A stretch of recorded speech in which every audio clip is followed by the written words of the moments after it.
All right, everyone, listeners out there and viewers, welcome back to another video cast and podcast of Life People in the Pursuit of Art. I have with me Dominic Greco today. So thanks for coming on, man. Appreciate it. Yeah, this is cool. Is this your second season? Yeah. How many people have you recorded for season 2 on Zoom? This will be my second. Cool. So still working out some of the technical issues, as you know, but yeah. So where's your eye line? So my laptop's camera is on the bottom of the screen. Oh, really? Okay. So if I'm typing, you'd see that, which thank God I won't be. But okay. So my eye line would be there, but I'm looking at you. Oh, okay. But I guess I could look at the little dot. Look at the little dot. Unless that's too challenging, then you can just look wherever you want. Okay. Well, I'll try to be consistent, but okay. It's whatever you say, director. Okay. So first off, with these podcasts, I just want to have you take the time to just introduce yourself to the viewers and listeners as who Dominic Greco is. Dominic Greco. Dominic Greco. Who am I in what sense? Well, who is Dominic Greco? What is he about? What does he do for a living? And anything that you would want people to know or not know. Okay, so here's the list of things I don't want you to know. I have one large, massive nipple on my back. It's true. Yes. No, I never know where to start with these, and it's important, I think, especially in networking, to know how to introduce yourself. But I think that when I started coming into becoming a young adult, I really wanted to be this idea of a Renaissance man, because I was a big fan of Leonardo da Vinci, and that's what I thought I wanted to be.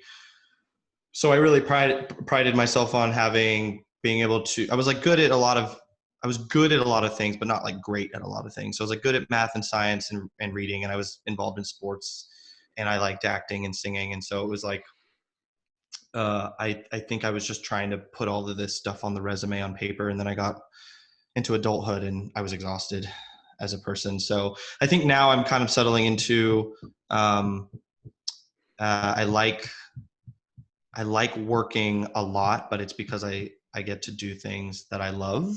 Mm-hmm.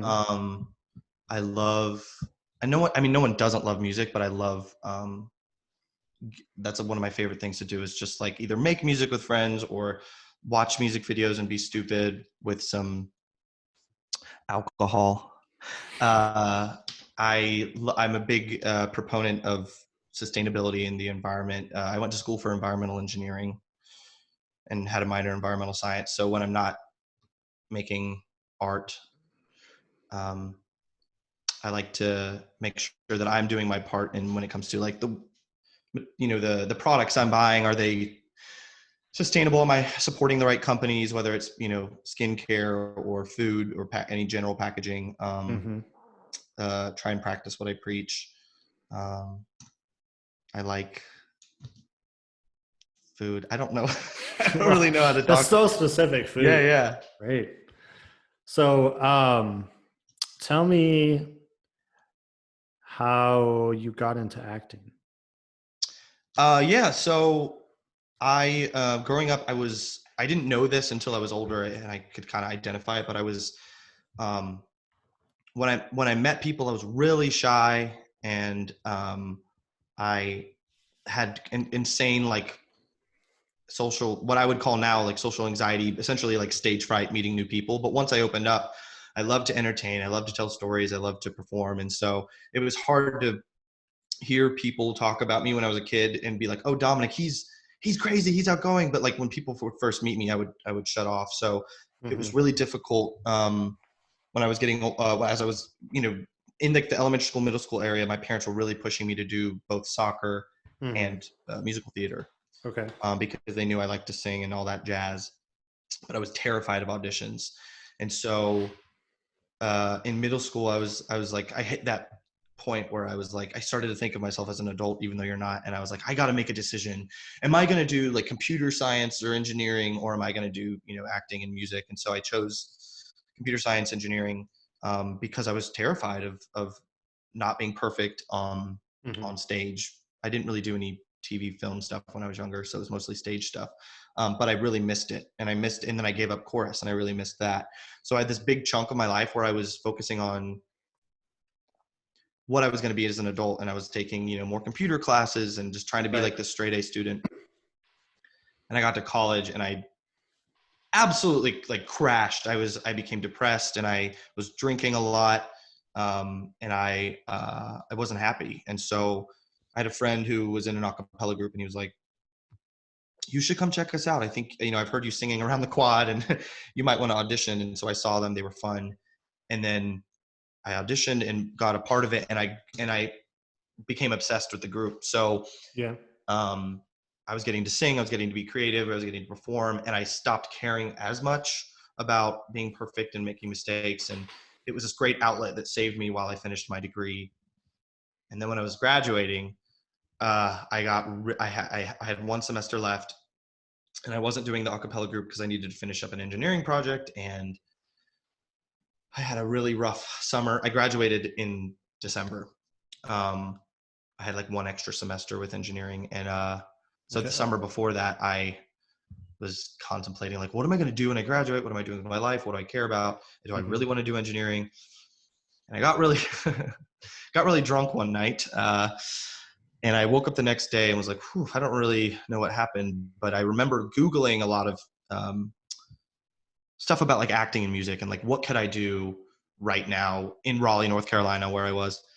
And I got a call from someone that said, hey, we heard you were interested in acting or something. And I was like, I don't know who this person is. I don't know what they're talking about. I don't remember applying. So I was like, I don't know what this is. I'm not really interested. And I got off the phone and I was like, I don't know if I just passed up on an opportunity for like an agent or classes or what, but let me go on a run and run off this hangover. And if I come back from the run and I want to do it, I'm going to, shower and go into this audition thing. And if I am against it, then I'm going to move on from it and figure something else out, but let it go, not beat myself up about it. Right. And I went on a run and I was like, I have nothing to lose. Like I'm so tired of being so worried about being judged. Cause it's, how it is, like you beat yourself up in your head way more than you not only need to, but maybe more than is appropriate for any situation. Right. And so I went to that audition and it was basically like, if you're prepared, you can be a part of this agency. Otherwise, if we see something in you, you can join this school. It was like an acting modeling school. So I did it. I joined it, and I was balancing that and the last year of engineering with my capstone engineering project. And I graduated from that. And then I graduated from NC State. A couple weeks later, graduated from this acting modeling school. And then everything I learned in that school was a foundation for just understanding what you need to be a part of this business, what to expect, how to audition, how to prepare for an audition, what is the difference between, a professional resume and an actor's resume, and there's just all the things you need. Right. Even the idea of like skincare, like all of the stuff that I needed to do. And so I got an agent from that and was working on like some remote auditions for stuff that was on TV, and I was really excited. And I moved to Atlanta because it was a big scene for music and acting. That was this was like 2013, end of 2013, and then I joined this singing competition that I was a part of, and I was focusing mostly on music, and for a couple years. And then my guitarist that I was starting to like really like, we had a really great connection and we were working a lot together, and it felt like he was like my guitarist. He moved to Arizona, and I was like, I can't, like, it feels weird to audition people, you know what I mean? Like to be my guitarist, because they're also kind of auditioning you, like, why should I want to work with you as a vocalist, and what's your brand, and are we going to make money from this? And so I just felt too much pressure in that. And all the while I was working a full-time job and balancing auditions with acting, but mostly doing music. So I took a little break, and I realized I had this background in acting, kind of, not like I went to school for it, but you know what I mean? I took some classes, and I was like, I have nothing to lose. I'm just so sick of like being like half-ass in each of the worlds that I was a part of. So I stopped music for a minute and just started plowing through auditions. Had a really miserable experience with an agent where they shut down their company and didn't tell me. And so I like missed out on a year's worth of jobs because my online profile was connected. So I was still auditioning for stuff. Oh, But my wow. profile was connected to this online thing that was connected to that agent. And so it was going to nothing. And so finally this person reached out to me. It was this little like student film. Um, and they said, I know this is a professional to reach out to you on Facebook, but we really liked your audition and we can't get a hold of your agent. And that one message like kind of saved me and got the ball rolling, because it made me realize that I was complacent and like, well, I guess I'd like left tons of voicemails and like called her and texted her and emailed her, and I was like, she must be really busy. But it was like, no, that's really disrespectful to never respond to someone for months and months. She didn't exist anymore, basically. But she couldn't at least call you back despite all of that? So no, I think what happened was like I called and left a voicemail. Called again, left a voicemail. Called again, the voicemail box was full. Called again, the number was shut down. I talked to someone that I knew that was like a good contact for this stuff. And she was like, "Oh, honey, they shut down." So it was a work number, right? What? It was a work number? I assume. I mean, it was a cell phone, and I'm assuming it was work because then the number was disconnected. The woman still exists, I'm sure, somewhere. I'll find her one day. She got deleted with the job. It was so frustrating, and looking back, I wasted so much time, like just hoping, waiting, wishing, and I learned a lot from that, because it made me realize sometimes you just gotta go for it, whatever it is. And if you're not getting responses from people and you've kind of followed up, you just have to move on and not take it personally, because it could be that person's not interested. It could be that the agency shut down, which I think they should have let me know. I didn't get a single email or anything. Anyway, so I ended up kind of representing myself and just doing a lot of independent stuff from there, and just was getting as much work as I could. And from there I quit this job I was at, this startup company, and just started focusing more on like revamping everything online, redoing my headshots, redoing resume, and just trying to like be a little bit more professional about it. And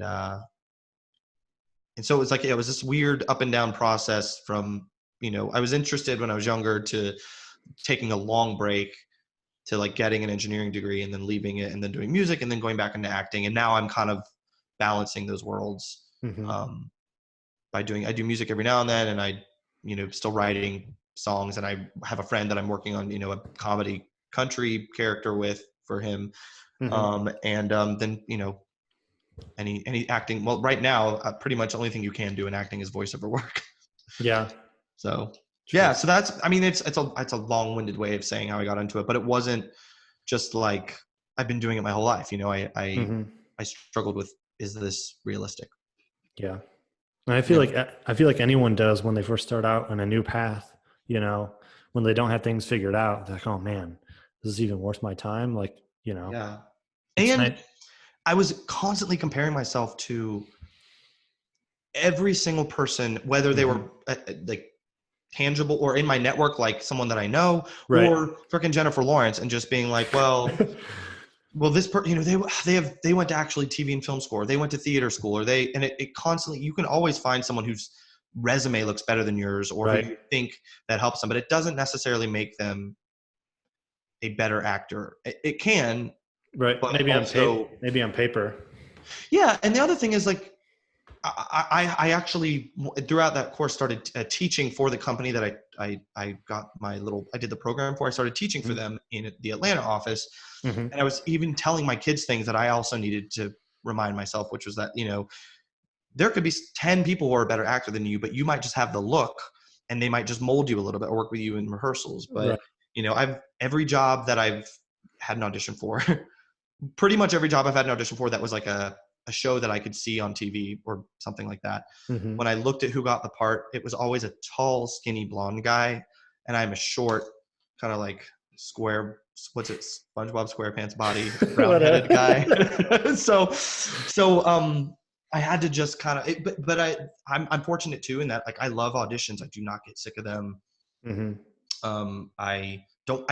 nervous, but I like them. I have fun in them, because if you kind of go in viewing them like workshops, you get more out of it, and then you can kind of let it go. And if you get it, you get it. If you don't, you move on, and you're not stressed about it. So yeah, true. Have you submitted for any voiceover work during this process? I've done a little bit. I did in the past couple of years, even before the all this stuff that's happening currently with COVID-19, I had done something for like little projects. Some were student project. One was just like an indie film. They needed a voiceover, like just a guy that happened to be on the other end of a phone call. Mm-hmm. So most of it was like at home stuff, nothing like where you're going into a studio and doing feature length. And then I've recently been submitting to a lot of like commercially voiceover work. And that's another area where I've started to just let myself, not forgive myself, but I'm not beating myself up for not having the background training. Like I don't have a voiceover reel. I don't have a voiceover agent. And I'm still working it out. But every time I do another project or am working on even auditions, I'm learning a little bit more going, oh, this is how I could have done that better. Right. Yeah. And so I'm in a much healthier mental place, I think, with it, where I'm not afraid to just go for it. Even if I don't feel like I fit the part. I think that's been one of the things that's helped me get jobs, is that it's kind of like it's kind of like a seed analogy. When you're spreading grass seed, you spread more. Not every seed is going to germinate, right? But you have to spread a bunch so that the small amount that do germinate, you have more, statistically, you have more chances of getting the grass seed. In this grass seed, the metaphor, it's jobs. What kind of grass? Fescue, tall fescue. I've been doing a lot of yard work in this quarantine. So I actually earlier was out there spreading more grass seed, and I'm like, okay, after the podcast, I need to water everything, keep it nice and moist. And then I'm going to go teach my class, and then I'm going to go outside and test the soil. Yeah. I've got the time. So yeah, we have a lot of yard work. We have so many like English ivy plants. Do you like that? No. Yeah. Because there's so many, and then the problem is the people's house behind us, I think, was like vacant for probably 6 months to a year. Yeah. And like, it's so overgrown, and like that stuff is just, the vines and stuff are just like coming through the fence and like infiltrating our backyard. Like, what kind of fence do you have? Just a metal chain link. Yeah. That's a pain. And then, so we have a metal chain link on 2/3 of the backyard. And then one side has like this old ass, like rotting wooden fence that we also have to fix. And like towards the back, like a section of it is like falling over. So we had to buy like a 2x4, have Home Depot cut it in half, prop that against with like some cinder blocks. And I can't even tell you the stuff that we found in the yard. We found like beer bottles, car axles, like you name it. Basically the junkyard was, from the previous owners. So I think that Atlanta, in some of the like inner city neighborhoods, I think it's because the last two houses I lived at where I was renting, I did a lot of yard work too. And I would find like full like bathroom tiles. Yeah. And like you said, like beer bottles and like obviously like nails and random. And the last place I found like a children's toy, like an old umbrella, an entire like shirt was just buried there. Yeah. The other day I found like a motorcycle license tag, like the plate on the back of it was in the, oh, that's kind of cool. Yeah. Yeah. So that's, at first I was like, that's kind of exciting. And then now I'm like, please God, I don't want to dig up anything else. I just want to rest. But yeah, that keeps me busy when I'm not, oh man. Same. When I'm feeling unemployed. Yeah. Let me, I don't know if I can. I mean, I'm sure I can. Hold on. I might just have to share with these personally. But I've been kind of documenting Megan's journey through this whole process. And I have some very interesting videos. From her, like working from home? Yeah. So she works for Fulton County. And so they initially gave her 30 days of at work home, and they just extended it till May 13th. So she's got another basically 30 days. Oh my gosh. So I have multiple videos of her dancing, doing yoga, doing hydration facial masks, looking like Nacho Libre. And then I think there's a video of me twerking on a wall, but these are important videos. You got to share these with your I mean, twerking on a wall is very, very important culturally. Yes. Yeah. Cue the Sad Mad Glad B-roll twerking. Oh, I forgot about that. I'm not cutting that out. Hold on a second. But yeah, it's been very interesting, and I'm just amazed at how panicked people have become. Like, it is a serious thing going around, but like we go to Target, Walmart, Kroger, Publix, whatever. Like, I don't know if you can see this. Which aisle is that? That's the paper towel and toilet paper aisle at a Target. Yeah. And that was like last week. And I'm just like, and they have signs up for like people to be like, all right, due to, limited stock, everyone gets one. But like this is at like 10 or 11 o'clock in the morning. Like what are, so. Yeah, I feel like, and I think what's funny about that is that you have like, it's like you're either like a crazy person or you're the person who's like not taking it seriously at all. Yeah. And there's problems with both of those ends of the spectrum, because the crazy people are taking away things from people like, no, I actually just regularly need to wipe my ass with toilet paper. I just not like I'm trying to overstock. And then, we had a nice thing. So, Steven works at the hospital, so we have to be very careful with him, like Lysoling when he comes in. And we actually ran out. I already had 2 bottles because I regularly keep stocked in case we get sick or whatever. So that's been a pain in the butt. But then the people that aren't taking it seriously are getting bored and going out to the store, a couple times a week because they have nothing else to do, and not understanding that like those movements can hurt people. Yeah. And I know a lot of people in the medical field, and they're telling us like, yes, older people are more susceptible, but I know currently like one 31-year-old that has died from it and 2 31-year-olds that are currently like in ICU. And the pulmonologist was saying they're probably not going to make it, which is scary to say about a 31-year-old who's not necessarily immunocompromised. I mean, maybe they smoked or something, right? But it's just some kind of, yeah, we're all trying to, I think, learn about it. And then in the beginning of this, I went to a Walmart kind of near me, and I hadn't been. I usually went to like that Edgewood, Target, Kroger shopping center, and I was like, let me try the Walmart. And it wasn't too busy, but like people were keeping their distance. The shelves were kind of bare. Some people had masks on. I was like, okay, good. Some people are, doing what they got to do. And then it was like people got sick of this. 2 weeks later, I went the other day just to the Target parking lot to do glass recycling because I'm an environmentalist. Oh, look at you. And no one was at the glass recycling station. So I was like, great, we're not, going to be around anyone. But the Kroger and Target parking lots were so packed at like 11 a.m. on a Tuesday, I think, Tuesday or Wednesday. And you wouldn't have had any idea that there was a pandemic telling people to stay home. So, right. Yeah, it's really interesting. I think the biggest thing, I don't know if people are aware of this or not, but you could be asymptomatic, like be a carrier of COVID-19. You won't even know it, and you're out in public, mask or no mask, no PPE or whatever. Exactly. And you're just doing your daily routine, touching your face or touching objects, and you have no idea you have it. Someone comes by, touches that can of soup or touches that thing of whatever it is, and then gets it. Right. And so actually me and Megan were out the other day, and I was like, so what happens if for those people I just mentioned that are asymptomatic and they're still the food workers, the healthcare workers, the infrastructure people who don't know they have it. Like if you're someone who works at the water treatment plant and I'm sure they're taking precautions, but not, and I don't say this to freak people out, but it's just kind of the thing to take into consideration. Like if those people are the ones who are still maintaining basic infrastructure, lifelines, if you will, and then they have it and they're unknowingly contaminating their workspace.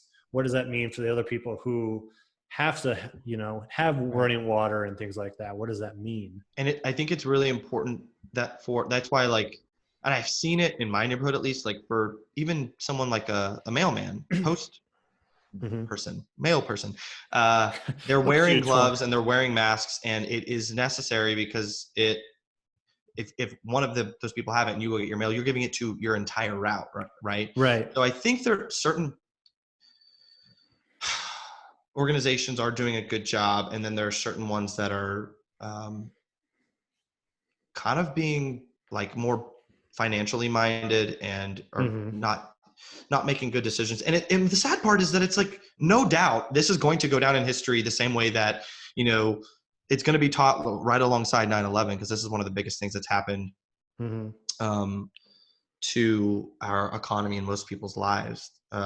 It's just, and more than economy, of course, but it's just, I wish people were being smarter about it, because if we all took immediate action, then it would actually be a shorter lived pandemic and we could get back to usual. But listen, I'm a born introvert, and I recharge by being alone. So I'm fine. Right. I mean, my wallet hurts right now, but otherwise I'm like, Yeah. this is, I have no problem. So Have you, I'm going to wait it out. there you go. Have you received any stimulus checks? You or Steven? No, I think those should be arriving mid-April, right? Yeah, I'm just curious. They Yeah, no, said I haven't there's, done that. And I applied for an unemployment thing, but that doesn't even work because for like gig workers and freelancers, I don't think we can do that yet. So I did it and they wrote me back and were like, you get zero. It literally says you get $0. oh, really? Wow. Which hurts. Was that through, I think, Georgia Department of Labor? Department of Labor? I think they just extended that out to 1099 people. As far as I know. Yeah, I think what did I do it like a week or two ago, and I don't think it worked. But I knew it was one of those things that was like in stages people were going to be able to apply. But yeah, it's affecting everyone. So and it's kind of cool seeing how people are. I've seen a lot of my friends, because I have some, like, two of my best friends are both in the entertainment industry, in that they're both like in graphic designer, choreographer, in a corporate band, and also just had a kid, and they are having to get creative with how they're making their money, and people are doing like virtual nights of everything from concerts to I've seen some comedians doing their shows online to like drag queen performances and stuff. So it's pretty cool to see that and have it available on our phones. But you can tell that it's I think the only thing that's keeping some people sane is that literally everyone is affected by this. Like, everyone is dealing with it in a way where it's like, we all might not be able to pay our bills at some point. So I think in a way that makes people feel better, because it's like, well, if this large percentage of people are also hurting financially, hopefully the government's going to come through and figure something. And I think they're doing some good things, but what the hell do I know? I'm just a dumb actor. Not dramatic at all. No. Is there something on your ceiling? What do you mean? I don't know. You just looked. I'm fucking with you. Oh, no, I was just turning my head in a really cool way. Yeah. So, damn, you know what? How far are we along? Do you do a lot of editing in these? Not really. Not for these Zooms. Just because everything is in one file. I feel like I talked for a very long time about how I got into acting, and I feel like maybe 10% of that was interesting. So just chop it up and maybe add a little Britney music in the background. Yeah, I think I can, like, for Zoom, you can like change your background, so I can put you like on an island or something. But you might just be a floating head because your shirt's kind of green.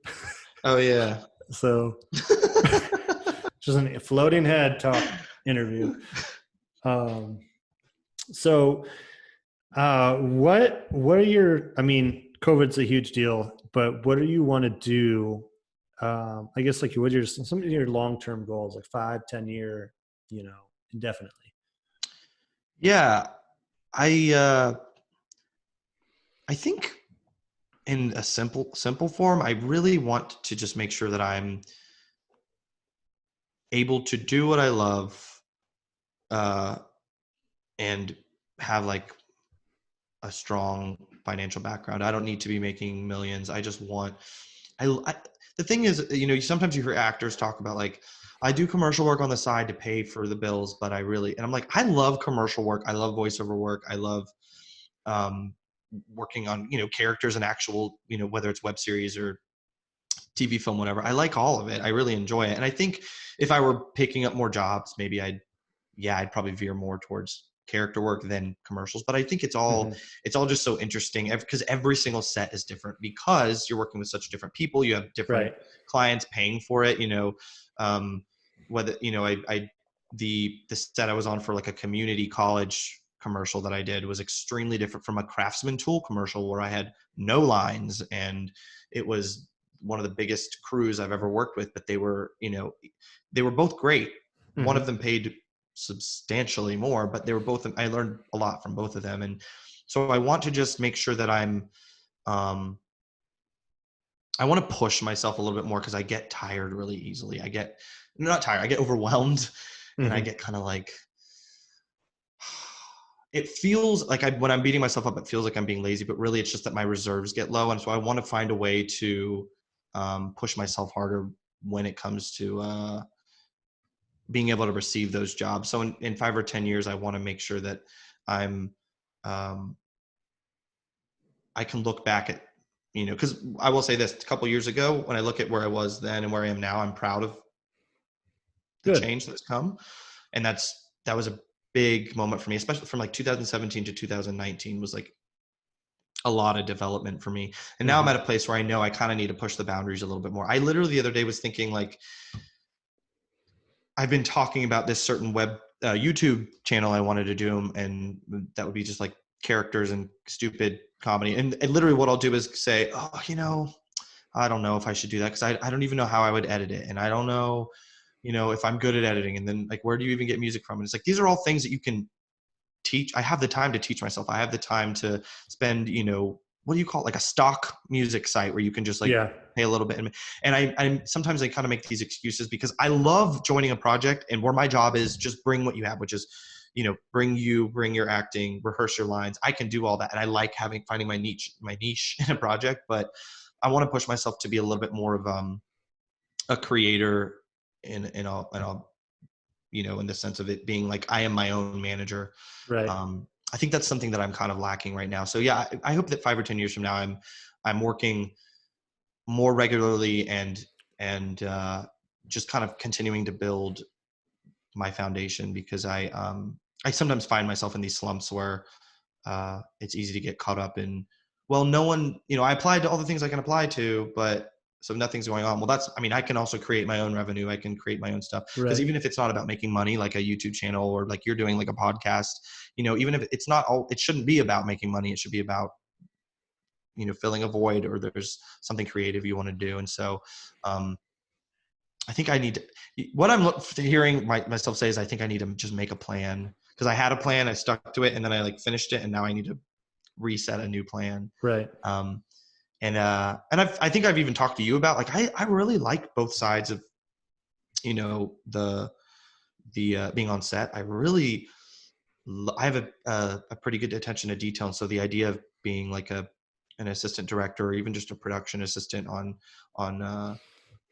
some local projects is kind of nice, because I like the idea of not having to worry about like hair and makeup, and actually just make sure that everything's running smoothly. Right. That's something that I think I'm good at, because I get it from my mom. My mom is like a crazy attention to detail, and she's always able to like figure everything out and move it around. She's a great organizer. So nice. That's another side that I hope that in the next 5 or 10 years I get to kind of be a part of it. And I have the ability to. I think that's why I was reaching out to you a couple months ago about the questions I was having. Do you know what I'm talking about? Refresh me. I got a new phone, so I lost the text. I was asking you about like the background, like what people are looking for in like production assistant directors working on set. That's right. This was on Michael's shoot, right? Or was this something outside? It was around that time, but we had finished it because I was starting to look at, I was kind of in that place where I was like, I'm like running out of my money reserves, and I'm looking at like broadening what I can do. And I also really enjoy. I remember this. Yeah. Yeah. Being a part of. Yeah, we did talk about it because of. It was almost like I think I said something like, if we had one more production assistant on like all of these different independent projects I'm working on, I feel like that's where it can really help. Let each person focus, because I know, especially for you and Michael, or some of the people I've worked with closely in the past year or two, you're not just director. You're director, writer, producer. All set the things. Design. Yeah, it's and it's incredible that you can do that, and that it. I'm sure at points it wears you out, but obviously the reason you get stuff done is because you love it and you care about it, and you understand that you're only going to get better. You're only going to learn from it. So I hope that I can kind of start doing that for myself, and being a self-starter, self-promoter, so that I'm not just joining other people's projects, but also, believing in some of the stuff that I do. Because literally my only outlet outside of stuff that I do for work is truly and honestly Instagram stories. Oh, yeah. So stupid. But I have so much fun just like dicking around with my dog. Hold on, let me being stupid around the house, and just great, Dominic. Thank you so much, Mr. Geico. for dicking around with your dog. Oh God. Anyway, yeah, no, go you ahead. know what I mean. It's just ideas that don't have to be. Someone was talking to me about TikTok the other day, and they're like, "Do you have a TikTok?" I said, "Yeah, but please don't watch it. It's not." Because the thing about Instagram for me is that I go on my phone and I just say whatever the stupid thing was in my head or whatever stupid character, or it's just improvised because I'm thinking of like an accent that I've been working on. Sometimes I work on random or characters or whatever. And I just say something. And if I watch it back and I just giggle even the slightest, I go, okay, I'm just going to share it to my story. And I forget about it. And if it makes people happy or someone says anything, that's good. And if I get a lot of feedback on one, I'll try and make a mental note and say, maybe one day that'll be a character. TikTok is like, you've got to like edit the screens together, and you're expected to do more than just post, because have you been on TikTok? No, I've seen I think videos. you'd appreciate it because it's actually, for a phone app, I mean, it's pretty easy to edit. It's just that it's about timing, and then you have all of these like background songs that you can be using, or there's so many different effects you can go through. Isn't it just like the new Vine? It is, but there's no time limit in it. There's a lot of challenges that people do. So I feel like such an old ass bitch talking about it. Oh God, I promise I'm still 18. It's like, like it'll be like a lip sync challenge to something where there's a lot of people that like learn a dance and make it their own, and it's really easy to edit. It makes editing really easy for everyone, which is cool because people are getting to be creative, even if they want to still, be an account manager at a bank or something. You know what I mean? Like you just get all types of people are on TikTok, and it's not about posting your pictures of your vacation, which I don't mind on Instagram, right? But it's just, I actually appreciate it for what it is. I hated it at first, and now it's a different outlet. With it. But it's one of those things where I'm like, I don't complain about it. Just learn and grow, and if you want to post something, but don't take it too seriously. I feel like 1 minute I'm like, this is amazing, just go for it, you're a star, you can do anything you want, and then the other side of me is like, that was stupid, why would you waste anyone's time, don't even post that. It's healthy. Yeah, healthy. Yeah. I think you'd do well on TikTok though. Well, I think that you'd understand it the minute you got on there, and you'd understand how to post and change things, and you could. I'll have to research it, because I mean, I would say every day, whether it's on Instagram or Facebook, I'm seeing someone sharing a TikTok video or someone posting a TikTok video doing this and that. So I'll definitely research it. But I'm gonna pull it here. And some of the TikToks I've saved too are like, there's a voice coach who has a TikTok, and she just does like weekly or daily maybe things that are like for guys trying to sing higher, and she gives you tips, and it's not all about entertainment and funny, being funny too. Sometimes it's like just a way to follow and get like quick tips on things. And because I follow a lot of singers, I think that's how that came up. So even you could do that with like film editing or general editing, tips that you've had or things that you've learned, or even posting clips of funny parts of your podcast to then drive traffic. Yeah, exactly. Okay. Business seminar. There you go. So I'm actually on your Instagram story right now. And this was from 20 hours ago. Oops. This is from 20 hours ago. So I'm going to. What was 20 hours ago? Taking song requests, smallergies. Oh God, I'm sorry, man. You look like hell is rolled over. Yeah. So.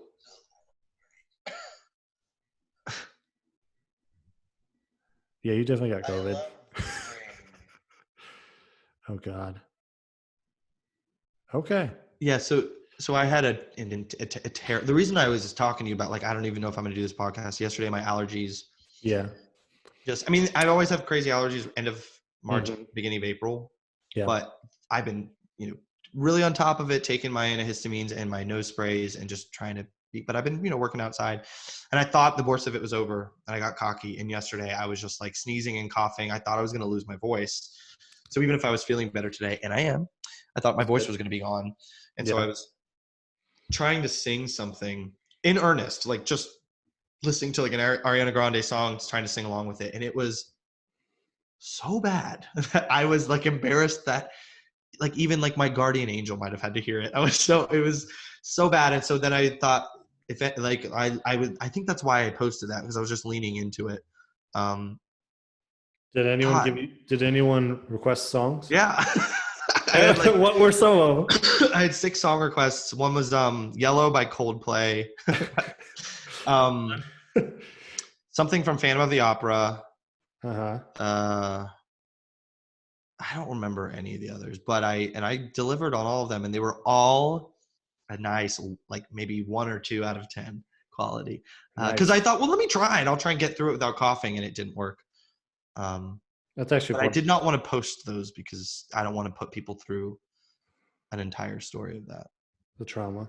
So at this point in the podcast, we have people do fully memorized excerpts from Shakespearean plays.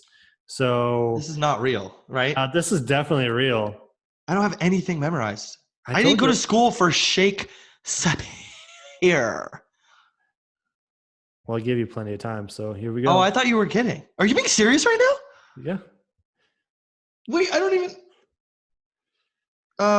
you're letting me down, man. I absolutely did. If you'd like to. No, I'm kidding. Okay. What? I was like, well, Jesus, what? Because then I thought about it. I was like, what? Who else? Like, I was like, did Michael have a full price? Did Nope. he?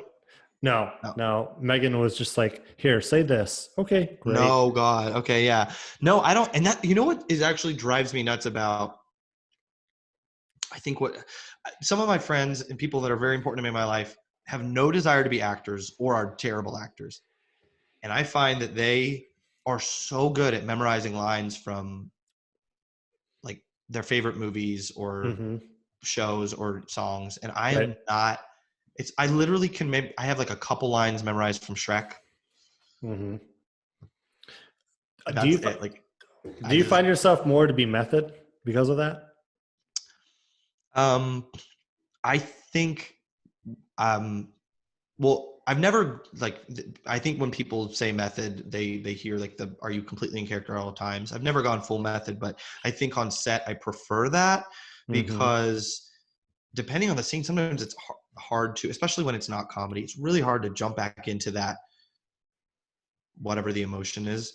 And I like working with directors that aren't so word centric. Like they don't care if you have it exactly right as long as you don't change it too much and it, you're getting the point across. And I think the same thing is with monologues. You know, if you aren't given a script in an audition and you're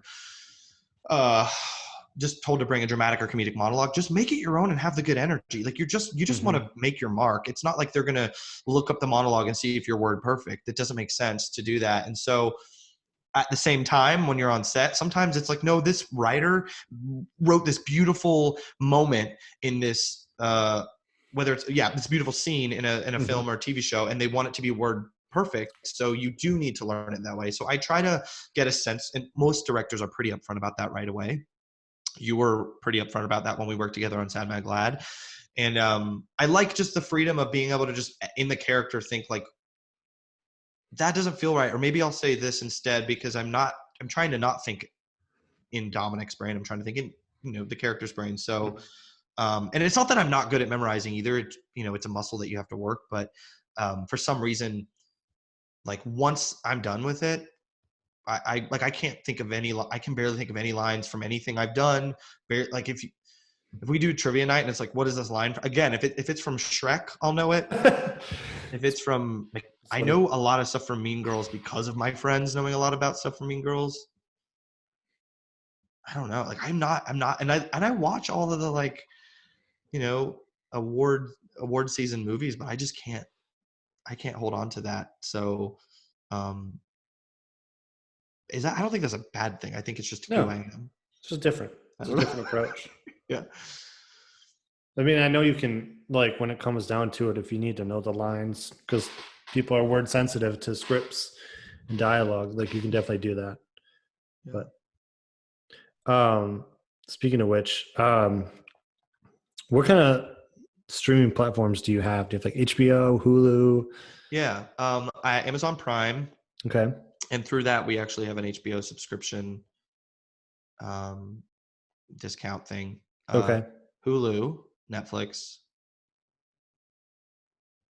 I think that's it. Yeah. And then I actually do have for now, if we can afford it, like Xfinity, and we've got some decent channels, and through that we can rent movies. But I'm pretty good about finding where it's free, and then So I've been really wanting to see Venom with Tom Hardy. Oh, really? I haven't seen it yet. Tom Hardy is one of my favorite actors. I think he's really good at transforming himself, and I mean, he's not hard on the eyes either. But anyway, I've really wanted to What's the real reason here? No, he's really talented. No, I mean, he has got a great body or whatever, but like, I don't care about that. Like, I don't care about his pecs or his abs or any of that. No. It's just his acting ability. But yeah, his Venom, I've been really wanting to see that. And for a while I've been checking because it's only available on like Stars or something, but it was free the other day. And so I got to see it. And Venom 2, I think, is going to be coming out in 2021 or something, or was supposed to come out at the end of 2020, but God knows if that'll happen. Yeah. So yeah, I've got a lot available to me, and I found that what's cool about that is that I'm not addicted to just what's out in the main, what's being like, obviously, I watched Tiger King. Okay. I haven't, but Megan's been watching that religiously. We finished it in like 3 days. So we did like 2 or 3 episodes a night. Yeah. And it was so I'll watch that, but I also got to watch like some lesser known or not as popular, TV series or movies, and I like that because it allows you to kind of, sometimes if it's lesser known, it might just be that it's like more independent, or they don't have the money to spend on the marketing, but it might mean that it's actually better because they really are put their all into something, and it's not just this like big production company. I mean, obviously not saying big production companies can't make great stuff, but I watched a really great, have you heard of the thing with Maya Rudolph and Fred Armisen? I can't remember what it's called, but they're like, they like are in a marriage and then they're like thinking about divorce and then they both die or something. No. It's on Amazon Prime. I'm not doing it justice in my explanation, but like that was amazing, and it didn't get much press. There's a really nice art film called, you know what? I'm not going to talk about it because I don't know the names of any of these things because I have a shit memory. Okay. God, you pushed me into this. Can you remember a line from the show? From what show? The show that I can't remember the name of? Sure, I got you. Yeah, thanks. That'd be great. I think the line was, "Hi, Gladys." Oh yeah, I know exactly what you're talking about. No, I wanted to, if you get the chance, definitely watch Westworld.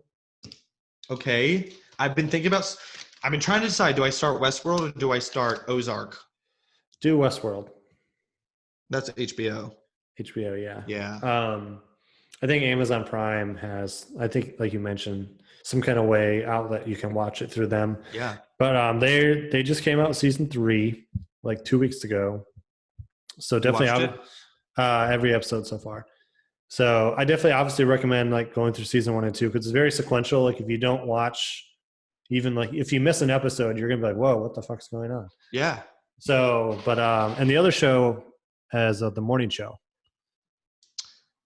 It's on Apple TV. Apple, and I don't have that, and nor will I have that because we have so many things. But I'm so interested in that because that's Jennifer Aniston and Reese Witherspoon. Yeah. She's in a lot of stuff. I just watched Big Little Lies.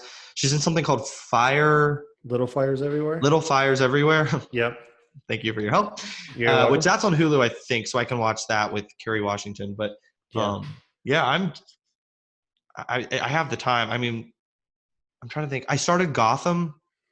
No. Do you know what I'm talking about, though? Yeah, the Batman show. It is exactly what I needed right now because it's not like the best, but it's really fun to watch them like tie in a bunch of characters at a different, like when Bruce Wayne is like, a 13 or whatever, however old he is in the show. Yeah. And the writing is silly and the acting can sometimes be too much, but I think that was the intention. And so I'm working on that right now. Here's my thing. I'm trying to do, and I will watch Westworld, but I'm trying to do the thing where I'm trying not to go back and watch Parks and Rec for like the 8th time. I've never seen it. You are a and I haven't seen The Office all the way through. The thing is, how dare you? Look, I don't know. Everyone has the different thing they like, but in my mind, if you don't like Parks and Rec was such a feel good show. It didn't try to get too political. It was always uplifting. It had a great message at its core, and it's about people in a part of government that doesn't get talked about a lot, Parks and Recreation. And so, it was truly like this like ball of sunshine. And I've watched it now, I think 7 or 8 times through. I've watched The Office twice through. I watched 30 Rock 4 or 5 times through, and I haven't done it in a while, but the other day I was feeling crazy about all the stuff going on. I thought I might start Parks and Rec again, but there's so much other stuff, so I'm going to try not to. I mean, no shame if you do. If I do, I'll just lie about it. I don't care. I'm a grown ass man. Who lies? But no, I want to watch Westworld, and I still haven't watched. What's that one about the Handmaid's Tale? Handmaid's Tale. Yeah, I haven't seen that either. So I'll get there.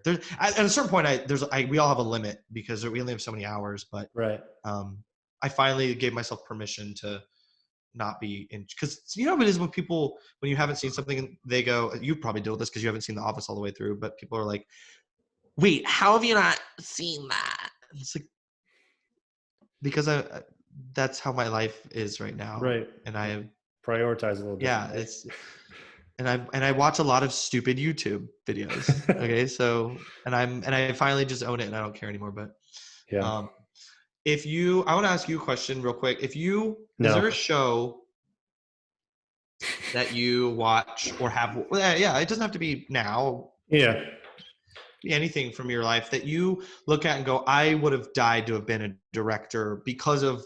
You love the whole show and how it was shot, or because you like one episode you thought was so beautiful you wished you could have been like a part of it, having directed it, or even just been on that set to absorb it? I would honestly, because of how well the show's written and where I feel like it's going, it would definitely be like Westworld is that show.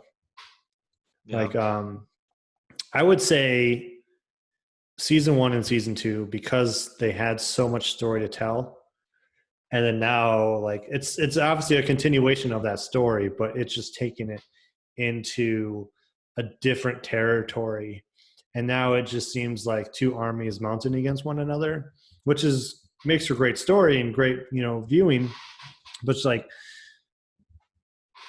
I really like the first 2 episodes better because they really, and I don't want to spoil too much because you haven't seen it, but they really focus on what's called the hosts, and you'll soon to learn what those are.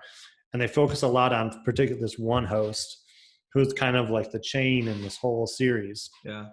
And they really dive into like them becoming their fully realized self. That's probably telling you too much, but.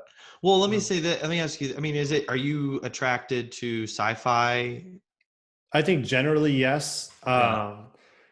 But and I think this was a show back in like the 70s that didn't do so well, just because I think it was a high concept, but it just wasn't the right time. Westworld was. I think it was a movie back in the 70s. Oh, I didn't know that. Yeah, I think it was a book, I believe. If anyone's listening or watching, I'm incorrect, please leave a comment or something. But yeah, and so HBO took that and they ran with it, and it's just beautiful. The cinematography is great, and the dialogue. It's like, even though it's not like your typical 22 episode set show, it's like maybe 10 episodes, but everything's tight, it's fluid, and I like shows like that. I hate fluff. Yeah, I feel like HBO does a pretty good job of that. So I mean, I've seen Barry. Which I forgot I started, so I need to finish it. Mm-hmm. I've seen obviously Game of Thrones, and I've heard a lot of good stuff about Westworld. So I think that they do some good stuff. And that was because we talked about like getting rid of HBO after Game of Thrones, and I was like, there's so much good stuff. Yeah. And I will say that a lot of times when I'm on set, sometimes I try to avoid these conversations because certain people get like really pretentious about like what they've seen, and like I'll tell them I haven't seen. Honestly, I'm just going to admit this right. I don't know if I've seen The Godfather or not. I think I've seen clips, and I've not seen it all the way through. That I don't think that makes you a good or a bad actor. You know what I mean? Yeah, I haven't seen 1 or 2. It is, and I don't care either. Like, I want to see it eventually, but if it comes up, it comes up. There's so many things that eventually I'm going to not have seen something. Right. and I don't think you should be, held to the ground and people force your eyes open to watch it. Ridiculed for not watching something. Yeah. Exactly. But I also think that like HBO is one of those things that I do feel I have, there's an obligation for me for myself to watch things that are critically acclaimed, because it is, even though sometimes, awards can be bought, it doesn't mean that they didn't deserve the nomination. Right. Right. And so I'm trying to make sure that I'm doing my best to see all that stuff, because like the other day I saw Once Upon a Time in Hollywood, and it's really cool to see, two people that I feel like I've seen because of everything from like, tabloid bullshit to the tons of movies they've been in. Brad Pitt and Leo, my buddy Leo, seeing them become these completely different characters than I've seen them before was really fascinating. And I'm a fan of Quentin Tarantino. I don't really like worship him or anything, but it was nice to see what the buzz was all about. I really enjoyed it. And so having HBO felt like I felt like I would be losing a sense of some of the shows and movies that I could see that as an actor I could watch and kind of go, okay, I want to now know, like, why did that actor choose to do it that way? Because I can see the script in my head and going, I probably would have read it this way. And then it makes you go, would I have read it that way because I'm boring, or would I have read it that way because I'm not pushing myself? Or is it just this person made a really abstract or interesting choice? And that's right. Even crazier too, because then you look at it and you go, yeah, they didn't really, I don't see how long the audition process was, or how many rehearsals have they had, or if there was a direction on set that made them go make that acting choice. So that stuff is really, really interesting to me, which is why I get stuck on YouTube a lot, because I watch a lot of actors' interviews and behind the scenes stuff, because I could talk about it for hours, and I have to be careful with who I talk about it with, because some people are like, I don't care. Show me the bloopers and that's it.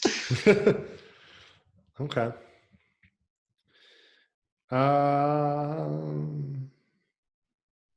I got nothing. Wow. You're not interested in me. You heard it here first. So at this point, I'm just going to open up the floor to you. Yeah.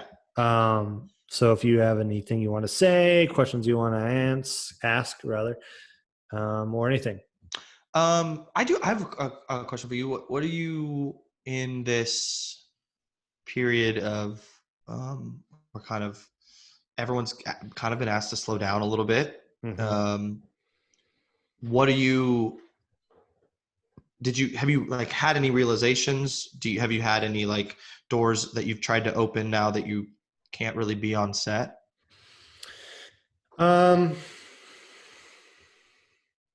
Doors. So they're the things you ent a room with that have the handle on them? Is that what that is? Yes, sir. Good boy. Ooh. I mean, like, what have you been doing? So, besides your podcast? So podcast, been editing a lot, producing anything? Nope. Just producing a podcast, editing a lot of projects that I've been working on since January. Yeah. Just got picked up to do something. I don't know if you heard of TD Jakes before. What? Say it again. TD Jakes. No, it's not. He's a bishop. Oh, him. Yeah, that guy. I think he's world renowned, and he has a TV show on his little streaming platform. Not little, it's probably pretty big. But so I'm doing that show for him, cutting 3 episodes. And then just honestly, I guess in terms of doors, trying to open more doors to other projects from people I've worked on in the past, and just continually build those relationships and develop new ones, just because everyone has, I would assume, a lot more free time on their hands. And I want to spend it more doing things that, I enjoy, people can enjoy collectively, and that will also kind of move me and others together as a career. If that makes sense? Yeah. So, because you're pretty much freelancing and just working on productions as they come, right? Right. Yeah. No, I think that's awesome. Because I think when we first met, I didn't really know. I don't even know if I still know like what your background was, or like how you got into that side of TV film. I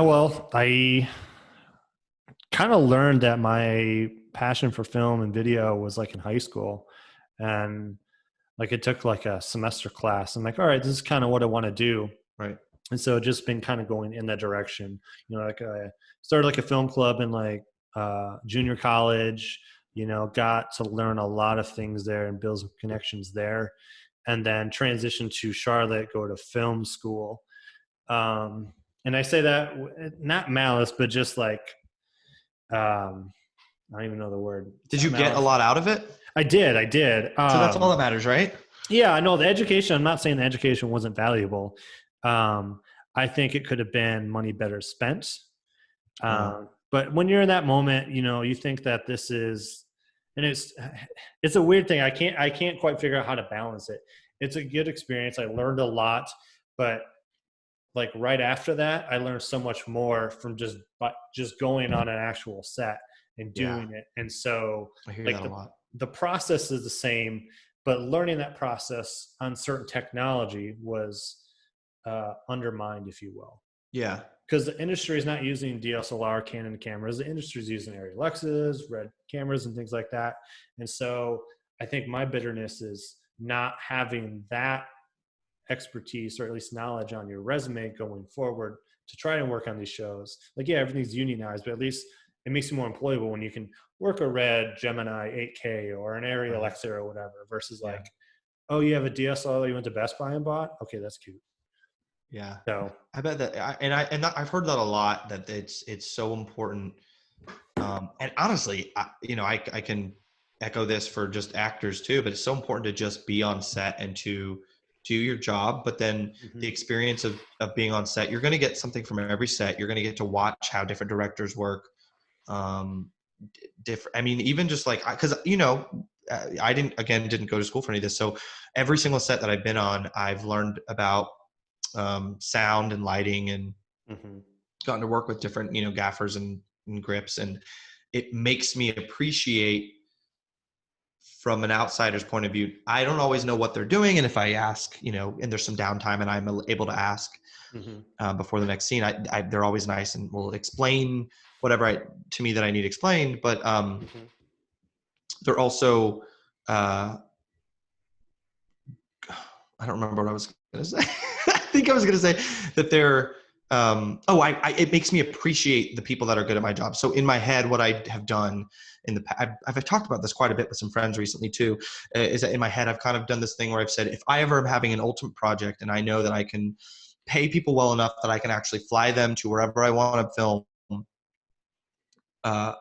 who are the people that I would pull in? And I've made notes of every single set that I've been on, because I've worked with people that, I mean, I worked with a sound girl once that literally was hitting me in the head with the boom, because she didn't know how to do anything else while also paying attention to where the boom was. I don't mind. I didn't get, you know, hurt by it or anything, but it was like, she was messing up tapes. We were filming outside. We were trying to do it between gusts of wind.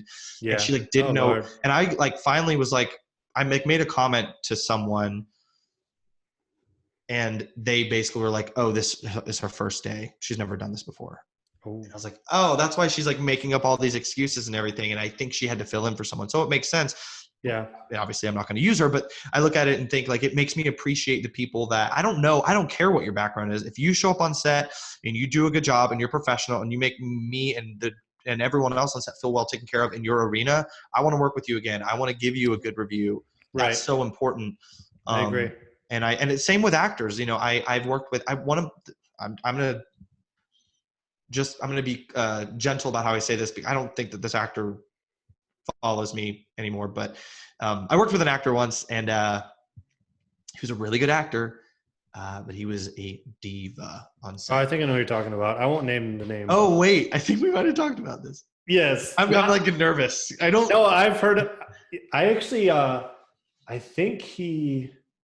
I'm so nervous. I don't want you to say anything. Okay, I won't. But I know who you're talking about. We'll talk after the podcast. Okay, great. But yeah, it's only because I would never want to say anything bad, because at the end of the day, I think that he does good work. It was just, I was watching him and going, I appreciate, you know, wanting everything to be perfect, but like, And I have had my moments where I'm just like tired or I'm hot or whatever. And I just want to I'm not perfect, but I wouldn't, the way that this person acted and communicated was out of this world. And, and at the same time, I, had learned some stuff from him, had some great scenes, but I think it's important to leave a set better than it would have been without you. And to also make sure that even if you have disagreements with people, they go, at the end of the day, I would still work with Dominic again. I'd still work with David again. I think I try to go into all projects with that mindset, unless I truly hate the project so much that I'm like, I don't want to fucking work with you. Sorry.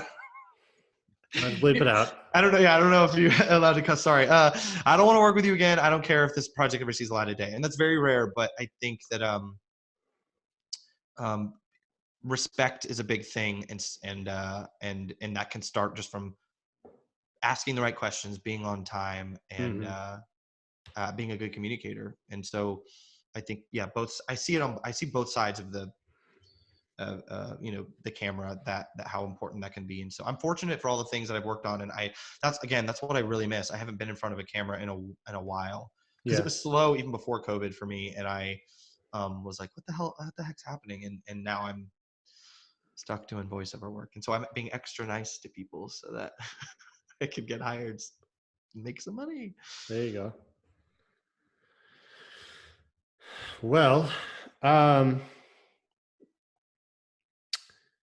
think I'm gonna wrap it up here. Okay. But so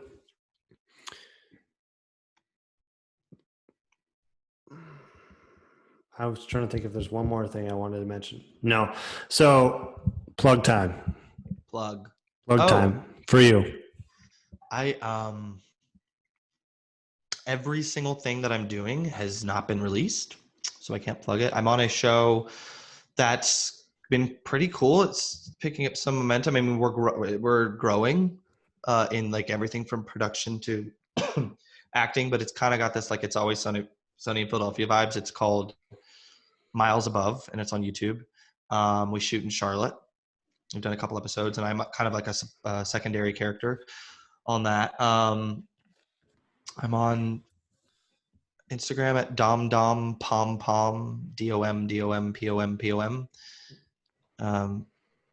I trying to think if there's anything else I'm working on. I mean, there was a feature film that you were on a couple of years ago that's now on YouTube. Do you know anything about that? Oh yeah, you made that free. Yes. Yeah, I thought. Yeah, Sad, Mad, Glad. If you want to see me and then a couple more of me as a character named Ian, please check out Sad, Mad, Glad. That is a really, really cool script. And I will say that, like, watching it, I have so many moments where I'm like, oh God, this is so great. Absolutely nailed it. And other moments where I'm like, why did David not whoop my ass that day? I feel like I have such good moments in that as an actor. And I'm not trying to, like, take a huge steaming dump on my acting ability, but like I felt like there were so many good scenes and so many scenes where I'm like, why did I not do? And I'm not even beating myself up. I'm really looking at it and going, I wish I'd given you more. But at the end of the day, yeah. What scenes are those?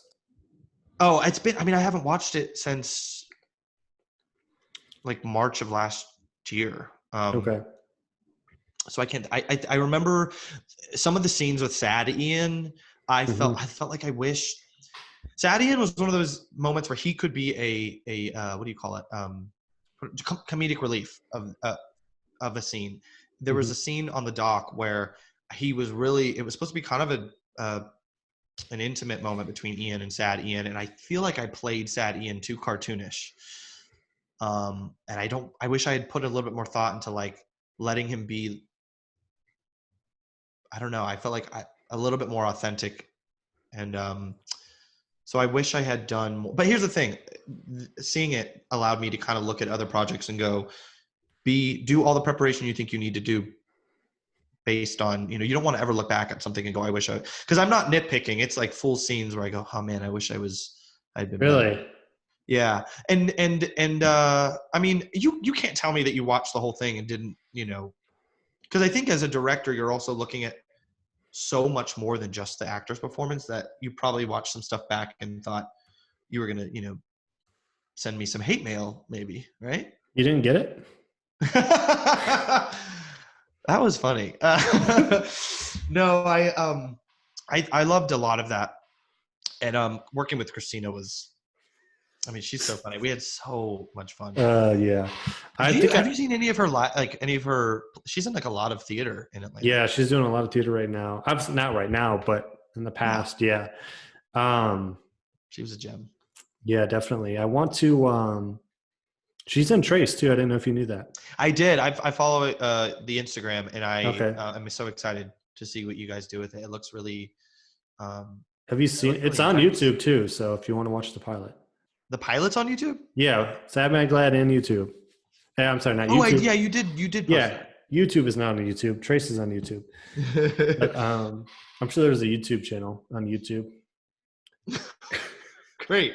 No, I wrote that down. I definitely want to see that. And I'm excited to see if I can, because I wonder if like watching it, I'm going to go, oh yes, that's very David, or not, because I don't know. I mean, I think it's very different from what I can gather than Sad Mad Glad's vibe. Sad Mad Glad was like this, like a little bit sci-fi, but a little bit like romantic comedy, and also like dealt with this side of like kind of trying to, in my mind, defeat this idea of this fake masculinity of like not being in touch with your emotions. There were a lot of things that and I think everyone gets something different out of it, even if you didn't intend for it to be that. So right. I like that it kind of was crossed different genres in a way.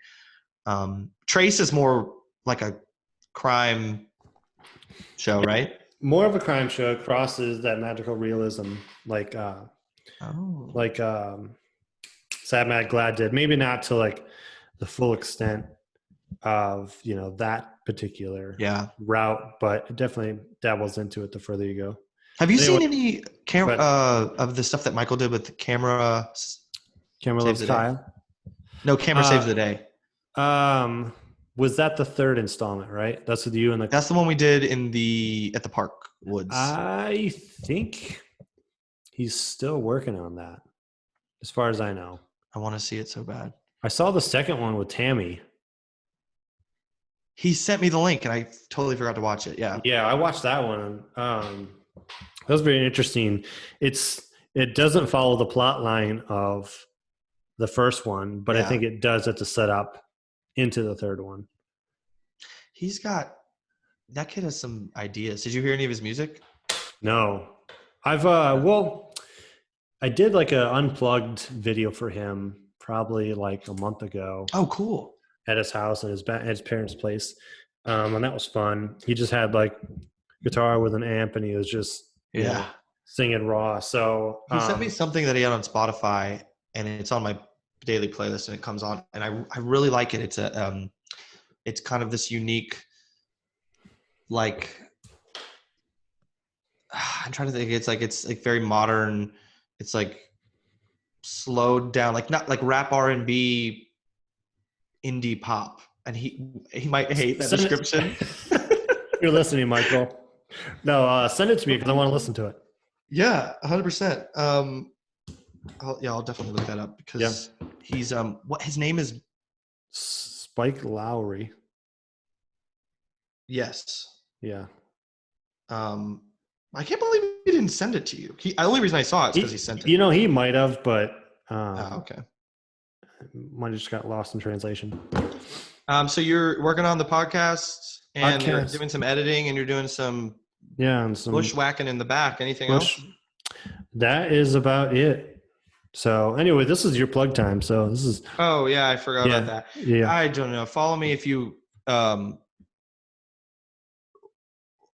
want to. Wow, that's that really. I have a Twitter which is mostly me just retweeting things that I think are important or funny, and I'm on Instagram and I try to keep things up. I'm really bad at social media in the sense of like promoting stuff because I get tired of it and I don't know. It's a lot of work. I wish I had a more interesting. I was gonna say I wish you had told me that you were gonna ask me to plug, but that wouldn't have changed a damn thing. Like I would have said the exact same stuff. So, but it's cool. I mean, I like to also say thank you for asking me to be on this. I saw that you had this podcast, and I was interested to see like what kind of people do you pretty much stay local to Atlanta with the people you have on it? Yeah, I think being that everyone's kind of restricted to their homes, I think this kind of opportunity for, Zoom conferencing for podcasts, we'll probably be able to open that up more to other people. Right. Like there's a friend of mine that lives in LA that I'd like to podcast with her. But what is she doing in LA? I think she runs her own company not her own company, a co-partner company called She TV Media, and they focus on like women empowerment content. And yeah, I've worked with her in the past, and so I'd like to just kind of get up to speed and see what she's doing with that. So cool. Well, yeah, but I'm glad I added it to my Spotify playlists. dope. I listened to a little bit of Michael's and a little bit of she has her name starts with an A, I think. I don't know. Anyway, but I liked it, so it was kind of cool. Did you know, since we're talking about music, Christina has some songs? No, I had no idea. On I know she SoundCloud. sings. What? Yeah, on SoundCloud. Is her name on there the same? Christina Lydell? It Lydell? might be. It's Lidl? been a Lidl. Wait, we still don't know how to say her name. It's Lydell. Okay. Don't. No, it's seriously. I think it's Lydell. You guys, for the longest, you also told me you didn't tell me how to say your last name, which I think I know now is Velik. Because I called you Velik. I hate this. No, Velik is right. Okay, good. Yeah, no, I was like, I think I was on Michael's playlist on Spotify. This is probably like a year ago. Yeah. And like, I don't know if it was like suggested because maybe they were following each other, whatever it may be. I'm actually trying to pull it up right now. But I was like, what in the actual hell? So I think it was recent? No, I think they were like at that time, they were like 6 months to a year. Pretty much all of the stuff that I have on Spotify is from acapella music. Acapella music I did after my acapella group, which is called Acapology from NC State. And then I have one Christmas song. I did a Oh Holy Night on my friend's Christmas album. Really? It's one of my favorite arrangements that I've ever done, but it's not my song, so I can't take any credit. But so I can plug that. But if you're in the mood for Christmas music in April, of course. But that's pretty much. I'm trying to think of I don't know, but I have like a full out written list of all the things that we've talked about, so I can go look at. Look at all these Westworld and Trace Pilot, and obviously Christina's SoundCloud is going to be really important. I'm downloading the app right now. I'm going to try to sign in. Probably after this, I'll try to send you the links if I can find them. Please do. Because I was really surprised by it. So, but anyway, all that being said, I want to thank you, Dom, for coming on and having a conversation, learning more about who you are and your process, and learning how to spell your last name. Greco. Thank you. All right. Thank you all. Take care. Bye. Bye. Bye.